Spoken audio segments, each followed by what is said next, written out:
El Paso David Renteria executed nearly 22 years after kidnapping children. Huntsville, Texas.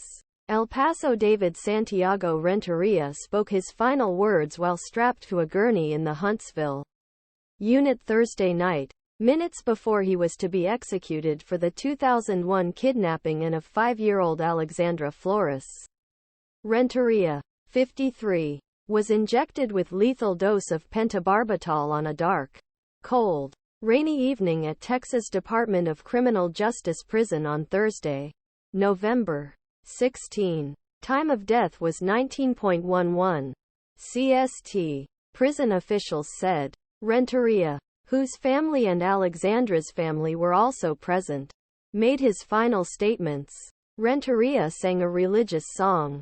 He told the victim's family there wasn't a day that went by he didn't think about what he did, and said, "No words can describe what you went through. I am sorry for all the wrongs I've done, and I forgive you for those who wanted my death and were about to kill me," he said. The Renteria family watched the execution from a different room than Alexandra's family. The witnesses were separated from Renteria by glass windows. Alexandra's sister Sandra Frausto and brother Ignacio Frausto attended the execution. Renteria's sister, Cecilia Esparza, and a friend were also there. When Esparza entered the monitoring room, she collapsed and prison officials brought her a chair and cried, "I love you," Renteria said to his sister through the glass.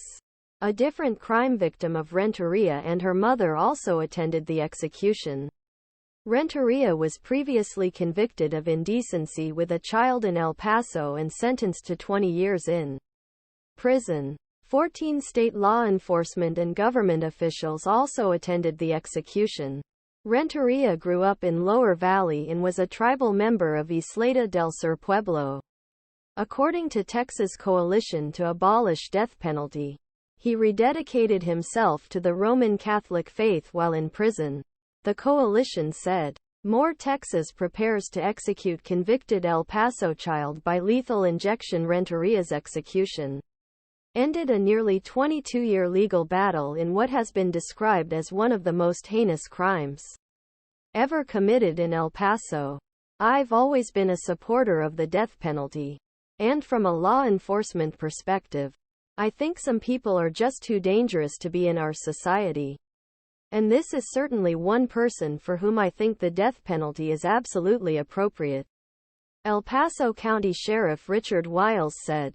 21 years.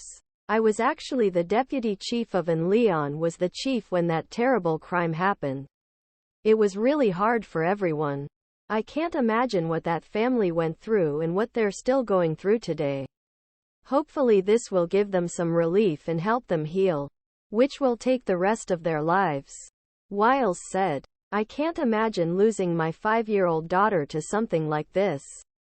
It's a terrible crime. Final days of death penalty in Texas for one of El Paso's most notorious according to the Death Watch report.